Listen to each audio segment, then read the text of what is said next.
Donald Trump, aujourd'hui, je ne parle pas en diplomate, je parle en homme libre, je parle en homme des peuples que votre empire a trop longtemps traités comme des territoires sans voix. Ce que vous appelez la capture de Maduro, nous l'appelons un enlèvement politique. Ce que vous appelez la loi, nous l'appelons le terrorisme d'État. Oui, terrorisme d'État. Parce que lorsqu'une puissance utilise la force, la peur et la coercition pour humilier un président élu, ce n'est plus de la justice, c'est de la domination. Monsieur Trump, écoutez bien, quand un président africain est renversé, vous appelez cela une transition. Quand un président latino-américain est capturé, vous appelez cela une opération. Mais quand vos intérêts sont menacés, vous appelez cela la démocratie. Deux poids, deux mesures. Toujours, aujourd'hui, Maduro. Demain qui? Aujourd'hui, c'est le Venezuela. Hier, c'était l'Irak. Avant-hier, la Libye. Et demain, ce sera n'importe quel pays qui ose dire non. Vous voulez faire croire au monde qu'aucune nation n'est souveraine sans votre permission. Mais je vous le dis clairement, un président n'est pas une proie. Un État n'est pas une chasse gardée. Un peuple n'est pas un troupeau. Ce que vous avez fait au Venezuela n'est pas un message envoyé à Maduro. C'est un message de menace envoyé à tous les peuples libres. Monsieur Trump, vous avez franchi une ligne. Vous avez prouvé une chose au monde entier. La souveraineté, selon Washington, est conditionnelle. Conditionnelle à l'obéissance, conditionnelle au silence, conditionnelle à la soumission. Mais l'Afrique regarde, l'Amérique latine regarde, Haïti regarde, le monde regarde.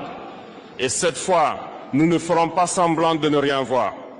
Dans la prochaine partie, je vais vous dire pourquoi ce geste vous affaiblit plus qu'il ne vous renforce et pourquoi l'ère de l'impunité impériale touche à sa fin. Monsieur Trump, vous croyez que la force, c'est d'arrêter un homme. Vous croyez que la puissance, c'est d'humilier un État devant les caméras. Vous vous trompez. La vraie force, c'est d'être respecté sans menace. Et aujourd'hui, les États-Unis ne font plus peur, ils inspirent la méfiance. Vous avez confondu autorité et intimidation. Arrêter un président étranger, ce n'est pas gouverner le monde, c'est lui dire « nous n'avons plus d'arguments, alors nous utilisons la force ». C'est l'aveu d'un empire qui n'arrive plus à convaincre. Regardez bien ce que vous avez déclenché. En capturant Maduro, vous n'avez pas isolé le Venezuela. Vous avez réveillé la mémoire collective, la mémoire de l'Amérique latine, la mémoire de l'Afrique, la mémoire d'Haïti, la mémoire de tous les peuples qui savent ce que signifie l'ingérence, le chantage, la punition. Monsieur Trump, l'histoire ne vous obéit pas. Vous pensez écrire l'histoire avec des sanctions, des drones et des menaces. Mais l'histoire, elle ne se soumet jamais longtemps. Chaque empire a cru être éternel. Chaque empire a cru être intouchable. Aucun ne l'a été. Votre message est clair et il est dangereux. Votre message dit ceci: si vous ne coopérez pas, vous serez punis. Mais ce message produit l'effet inverse.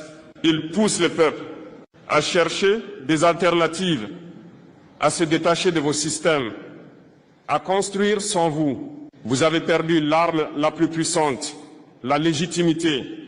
Sans légitimité, la force devient brutalité. Sans respect, la puissance devient peur. Et la peur, Monsieur Trump, ne dure jamais. Je vous le dis sans menace, mais sans faiblesse. Ce que vous avez fait à Maduro sera étudié, analysé, retenu. Et chaque pays saura désormais que la protection américaine a un prix, la soumission totale. Je vais vous expliquer pourquoi l'Afrique ne sera plus jamais un terrain d'expérimentation et pourquoi ce monde unipolaire touche à sa fin. Monsieur Trump, pendant trop longtemps, l'Afrique a été traitée comme un terrain d'essai, un endroit où l'on teste des coups d'État, des sanctions, des dirigeants dociles et des peuples qu'on croit sans mémoire. Cette époque est terminée. Ce que vous avez fait au Venezuela, nous le reconnaissons parce que nous l'avons vécu, sous d'autres noms, avec d'autres prétextes, mais toujours avec la même logique. En Afrique, on a capturé des présidents autrement, par la dette, par la corruption imposée, par la peur fabriquée. Vous appelez cela coopération. Nous appelons cela domination. Vous avez pris nos matières premières et laissé nos peuples pauvres. Vous avez soutenu des régimes faibles pour mieux contrôler des nations riches. Et maintenant, vous vous étonnez que l'Afrique parle d'une seule voix. Monsieur Trump, écoutez ceci attentivement. L'Afrique observe la capture de Maduro comme un miroir du passé et un avertissement pour l'avenir.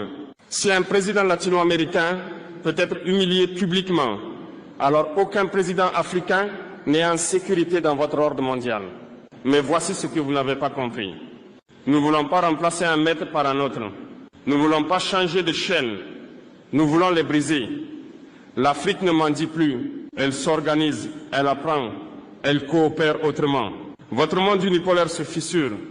Vous appelez cela une menace. Nous appelons cela un rééquilibrage naturel de l'histoire. Quand un système ne profite qu'à une minorité, il finit toujours par être remis en cause. Ce discours n'est pas une provocation. C'est un constat, un avertissement calme, un message clair. L'Afrique ne sera plus jamais votre laboratoire politique, économique ou militaire. Je vais parler d'un peuple qui comprend cette réalité mieux que tous les autres. Haïti. Monsieur Trump, si vous pensez que le monde ne comprend pas ce que vous avez fait au Venezuela, alors regardez Haïti. Haïti n'a pas besoin de rapport. Haïti n'a pas besoin d'analystes. Haïti a vécu ce que vous faites. Haïti a été le premier avertissement, premier peuple noir libre, première révolution d'esclaves victorieuse, et immédiatement puni. Puni pour avoir osé être libre, puni par la dette, puni par l'isolement, puni par l'ingérence permanente. Monsieur Trump, Haïti reconnaît votre méthode. Quand vous parlez de stabilité, Haïti entend occupation. Quand vous parlez de sécurité, Haïti entend contrôle. Quand vous parlez de transition, Haïti entend confiscation de souveraineté. Ce que vous avez fait à Maduro, Haïti l'a vu venir. Parce que le scénario est le même de légitimer, asphyxier, isoler puis frapper. Toujours au nom du bien, toujours au nom de la démocratie, mais jamais avec le consentement des peuples. Haïti n'est pas faible. Haïti est entravé. Ce pays n'a jamais été autorisé à respirer librement, à choisir librement, à se reconstruire sans tutelle. Et pourtant, malgré tout, Haïti tient encore. Monsieur Trump, comprenez ceci. Quand vous humiliez Maduro, vous rouvrez une blessure haïtienne. Quand vous niez la souveraineté du Venezuela, vous confirmez à Haïti qu'elle n'a jamais été considérée comme égale. Mais l'histoire a une mémoire. Les peuples que vous croyez brisés sont souvent ceux qui finissent par inspirer les autres. Haïti n'est pas un échec. Haïti est un avertissement ignoré. Monsieur Trump, ce que Washington craint le plus n'est ni un pays, ni un président, ni une armée. Ce que vous craignez, c'est l'unité. Diviser pour régner, votre vieille méthode. Pendant des décennies, vous avez opposé l'Afrique à l'Afrique, l'Amérique latine à elle-même, les Caraïbes à l'isolement. Toujours la même stratégie. Diviser, affaiblir, contrôler. Mais quelque chose a changé. Aujourd'hui, les peuples se parlent. Ils comparent leurs histoires. Ils reconnaissent les mêmes blessures. Et ils comprennent qu'ils ont été traités selon un seul et même modèle. Maduro, Haïti, l'Afrique, le même combat. Ce n'est pas une question de dirigeants. Ce n'est pas une question d'idéologie. C'est une question de dignité collective. Quand vous capturez Maduro, vous ne défiez pas seulement le Venezuela. Vous provoquez l'Afrique, Haïti, l'Amérique latine et tous ceux qui refusent désormais la soumission déguisée. Je ne parle pas de guerre. Je parle d'alignement moral, d'intelligence collective, de refus coordonné, de l'humiliation. Et cela, aucune armée ne peut l'arrêter. Je dirais clairement, ce que signifie résister sans se détruire et pourquoi la peur change enfin de camp. Monsieur Trump, l'époque des ordres est terminée. Le monde n'est plus unipolaire. Les peuples n'attendent plus la permission pour coopérer. Ils créent des ponts sans vous demander l'autorisation. Ils échangent sans vos sanctions. Ils construisent sans vos conditions. Monsieur Trump, vous avez appris au monde que résister signifiait se battre, se déchirer, se sacrifier. C'est faux. La résistance moderne n'est pas le chaos. Ce n'est pas la violence.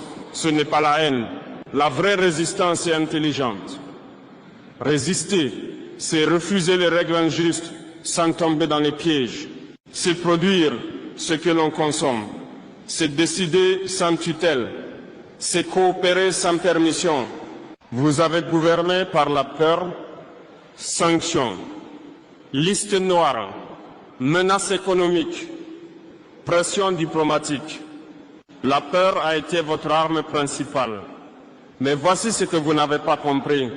La peur fonctionne jusqu'au jour où les peuples n'ont plus rien à perdre. Et ce jour est arrivé. Quand un pays comprend que l'obéissance ne le protège pas, il cesse d'obéir. Quand un peuple voit qu'un président peut être capturé malgré les concessions, il comprend que la soumission est inutile. Résister, c'est se renforcer. Ce n'est pas se fermer au monde. C'est choisir ses partenaires. Ce n'est pas s'isoler. C'est se libérer du chantage.